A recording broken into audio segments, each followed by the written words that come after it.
Welcome back, everybody, to the Now Morning Show here on TTT. We are also live on Talk City 91.1 FM and on Facebook at TTT Live Online. This morning, we want to start talking about the National Crime Prevention Plan. It is in its first anniversary, and I have with me the Honourable Glenda Jennings-Smith, Parliamentary Secretary in the Ministry of National Security and also a Member of Parliament. And we also have Major General Retired Rodney Smart. Good morning, ladies, gentlemen. Good morning to Trinidad and Tobago. It is a pleasure having you all, given the recent talk about the amount of homicides and crime taking place in Trinidad and Tobago. People are becoming frustrated. They are becoming, they're starting to speak out more and more about it because of what is happening.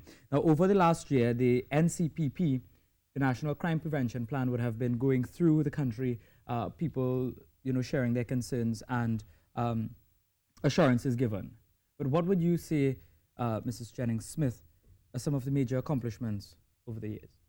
Well, firstly, I want to congratulate the Honourable Minister of National Security, Mr. Stuart Young, for seeing the wisdom in this program and having launched it on July 18th last year. So today we celebrate 1 year in existence.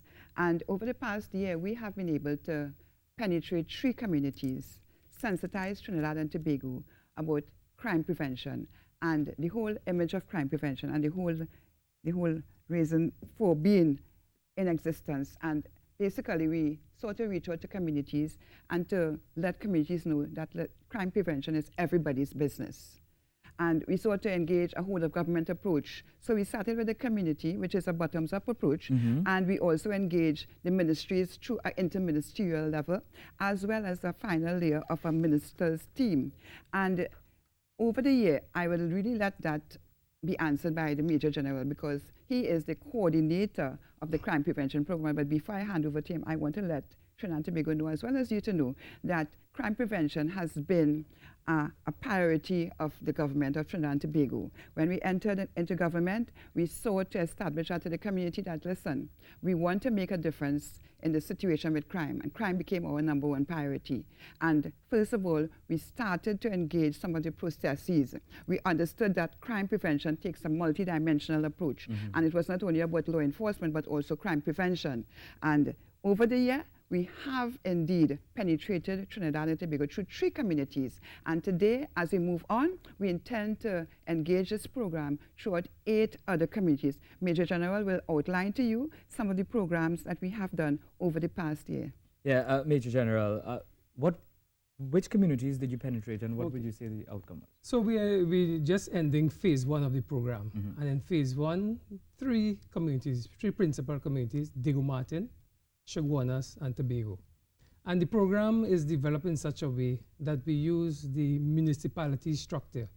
So when we say Diego Martin, we mean the Diego Martin Regional Corporation, the Chaguanas Borough Corporation. But in case of Tobago, because it doesn't have a regional corporation, the Tobago House of Assembly.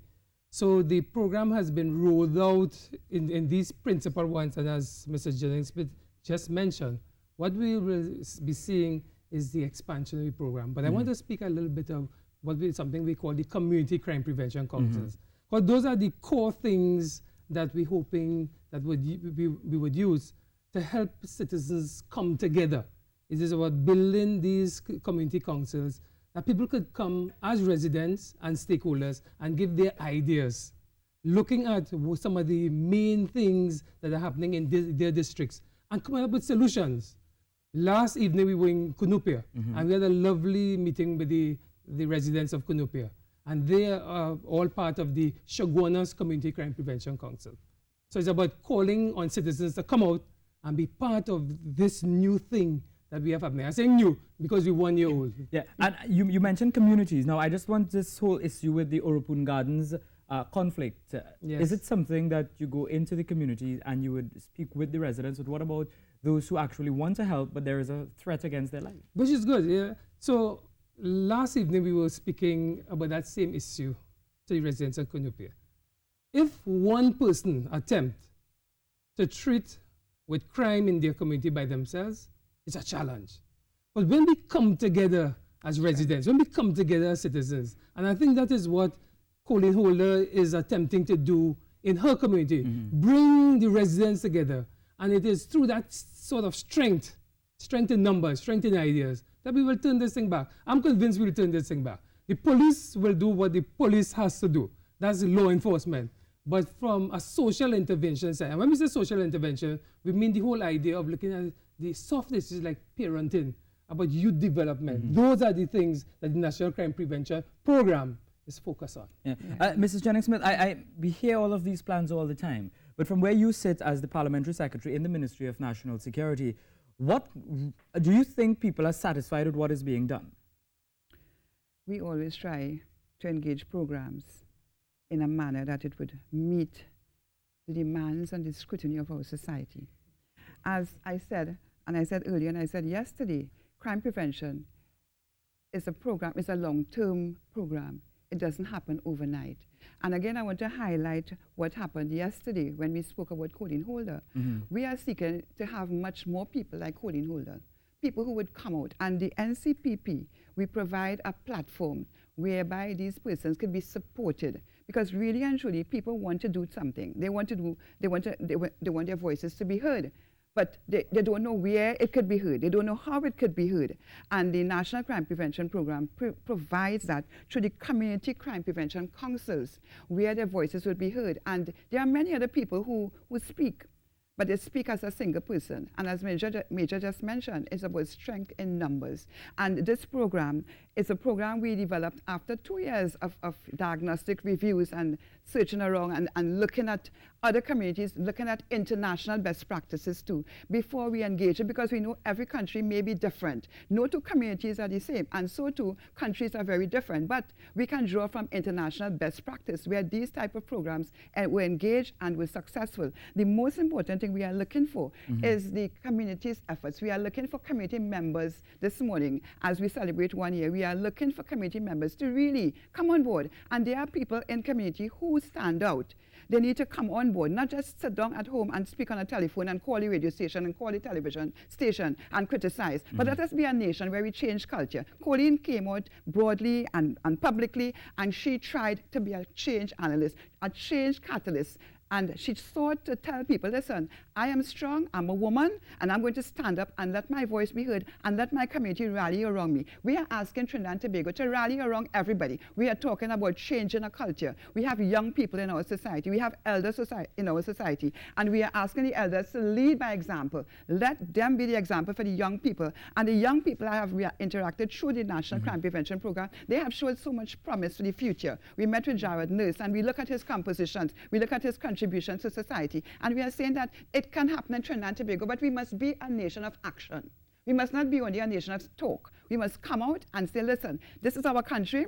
We are patriots. We are passionate. We love our country. And we intend to do something. So yes, the government will lay the policy. This government of today, we are laying the policy. And we are asking people to come on board. The police service, they are trying. They are trying to build on legitimacy because the law has to be enacted. And the commissioner shows every day that he's on board. And the law engagers, the AG, he's making laws. And we are saying that today we are asking people 1 year we are in existence, come on board with us. Come on and show your voices. Yeah, and well, hopefully people do come out and show some support. Major General, I wanted to just get an idea from you where next to. You mentioned 8 communities that you'll be going into. Now, one thing that stood out recently is when MP Fitzgerald Hines said that since 2008 to 2018, in that 10-year period, there were over 1,000 murders in the Laventille community, which would have accounted for about 26% of all the murders in that 10-year period. How do we deal with that and the other communities that we're going in? So what we are doing now is we are working with the Trinidad and Tobago Police Service, the Crime and Analysis, Problem Analysis Branch. And we want to take a scientific approach to this, looking at those communities which, for us, we're seeing the numbers are rising in terms of crime. So Samoa Laventille Regional Corporation is one of our principal ones. So the whole idea is not just to go into a community, it's to see what the numbers are saying and where we want to place our resources, our scarce resources, so that while the police do what the police has to do, while the Defense Force joins with the police and do what they have to do, the National Crime Prevention Program, working with other agencies, other governmental and non-governmental agencies as well, going into those communities. So the data will inform where we go next. That's right. Okay, so it's a data-driven It is a data-driven initiative, exercise. yes. Yes. Certainly. All right, and it is 1 year for the National Crime Prevention Program. Major General Retired Rodney Smart, Honorable Glenda Jennings-Smith, Parliamentary Secretary, Ministry of National Security. Thank you both for coming on, joining with us, telling us about the accomplishments of the NCPP and what the plan is moving forward. We take a break and come back. Thank you. And thank you very much.